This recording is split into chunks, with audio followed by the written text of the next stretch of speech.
And the Golden Globe goes to Mr. Robot.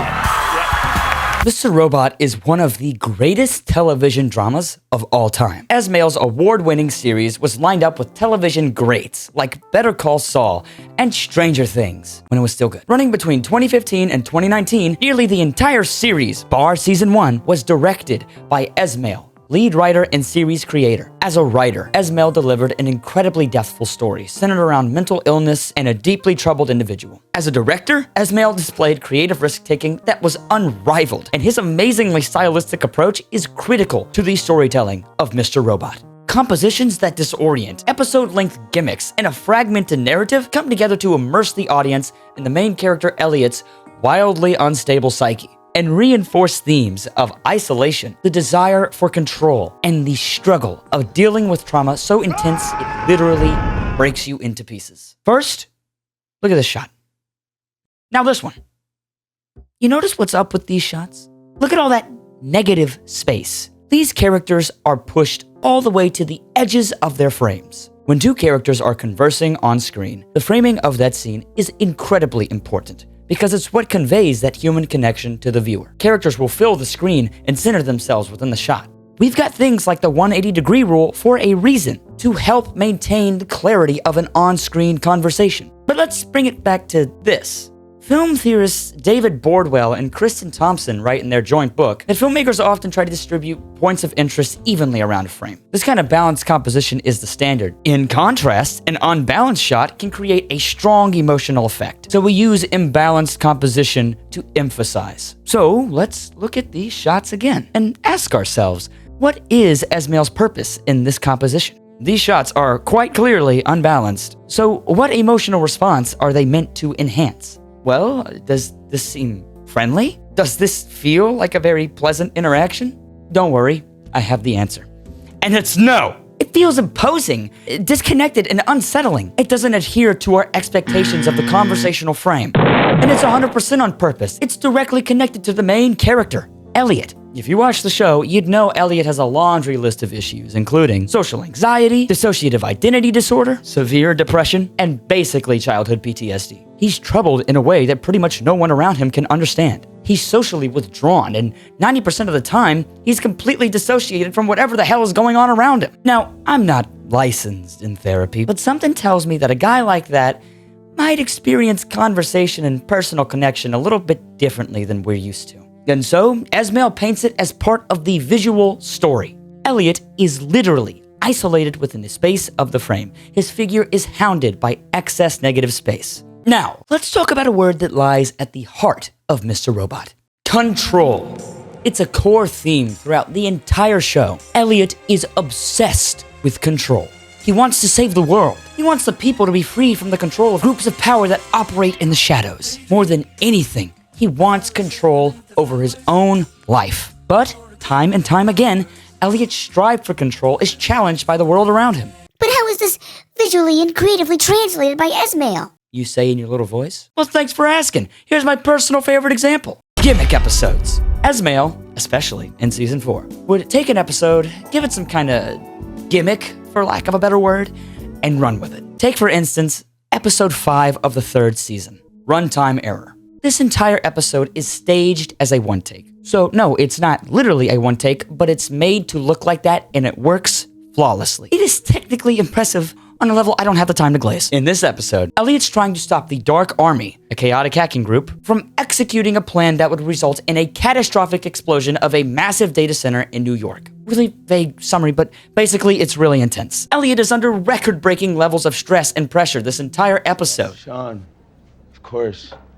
And this one-take approach puts us right beside him through the whole thing. We can feel the urgency of every little thing that goes wrong. The non-stop forward momentum of everything unfolding around Elliot. Except for when we switch to following Angela, but that's not important. The episode traps us in it until the very end. And that's what this episode and other gimmick episodes do for the audience and for Elliot. They take control away in new ways. The illusion of control that is maintained through film and television status quo is stripped from us, and in turn from Elliot. episodes with no dialogue, episodes that break traditional story formatting for an overly theatrical approach, episodes that literally change the genre of the show and become a sitcom. It's real, it's in season 2. Esmail suspends the audience in a world where they get no say in how they get to experience it. Just as Elliot has no say in the way his control is manipulated and revoked in his life. Like I said before, Elliot's struggle for control even applies to control of himself. I mentioned earlier that Elliot has dissociative identity disorder. What does this mean? Well, meet the titular Mr. Robot. One of the earliest alters in Elliot's system, Mr. Robot is supposed to represent the caring father figure that Elliot needed as a child. But trust me, this guy has got just as many problems as Elliot. The entire show follows a sort of tug of war between Robot and Elliot. Sometimes they're working together, sometimes they're at odds. Mr. Robot will appear and disappear if he feels like it, and a lot of the time, Robot and Elliot are just fighting for control over their body. Literally in this scene. Now in the book, The Body Keeps the Score, psychiatrist Bessel van der Kolk discusses what he dubs the extraordinary capacity of the human mind to rewrite memory. He recounts figures from the Grant Study of Adult Development, where many men were interviewed about their service in World War II, both immediately after their return from deployment and 4 decades after the fact. The majority gave very different accounts, Kolk remarks. With the passage of time, events had been bleached of their intense horror. Kolk notes that those soldiers who did recount their service more accurately were traumatized and lived with PTSD for decades after their service. What does this tell us? Well, it tells us that traumatic experiences can stress the brain in such a way that the conscious will literally forget on purpose. These buried memories can resurface in fragmented pieces, like the brain is putting together a puzzle that it took apart itself. A defense mechanism. The brain protecting itself from the weight of having to process something that intensely traumatic. But how does Esmail visually and structurally represent a fragmented mind in the show? Well, through the selective communication of information to us. Let's look at the first season, just as a whole. As we are introduced to the character of Mr. Robot, he kind of just shows up out of nowhere. Some bum that starts following Elliot around. As far as Elliot knows, and as far as the viewer knows, Mr. Robot's some creepy old hacker guy who knows a little too much about Elliot. This is about how those bastards slowly killed your father and how you wished he'd done something about it, but he didn't. But not a lot about the value of human life. Anyone living around the plant? And they all die? Oh, give him a head start. Sound some alarms. He'll be fine. But the facade comes crashing down around Elliot in episodes 8 and 9 of that first season. This is when we find out that not only is Mr. Robot actually Elliot's dad, but he's also not even real. It's a fantastic twist. You mean I'm talking to... And it's made so fantastic by the fact that you had every opportunity to catch on. Look through the season again, closer this time.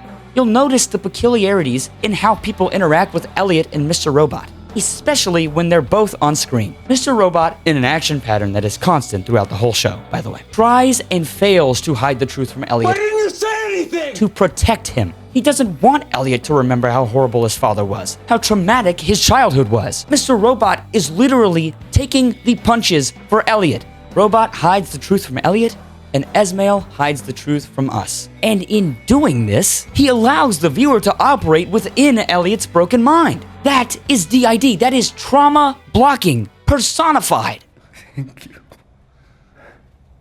We are experiencing Elliot putting together the pieces of his tormented life. And like Elliot, we can try to piece together the reality of things. But when said reality keeps shifting and changing outside of our control, it's hard to trust anything anymore. Sometimes it's wrong to trust anything at all. Esmail uses that against the audience in Season 2 to make you think that Tyrell Wellick is actually another of Elliot's alters. You're the same. It's genius. That disorientation, the inability to cling to your own perception, that is what Esmail tries and succeeds in invoking from the audience. Elliot is a deeply, deeply troubled and broken man. A man whose own mind is so fractured and whose sense of identity is so warped that he can't even trust his own senses. The story of Mr. Robot explores Elliot's character to incredible depths. But even the creative direction of the show creator Sam Esmail serves to immerse the viewer in Elliot's perspective and struggle. We are an active participant alongside Elliot in his struggle against identity. But looking at these unusual artistic choices and their effect on the storytelling of the show, what do they say about the film and television medium as a whole? Simple.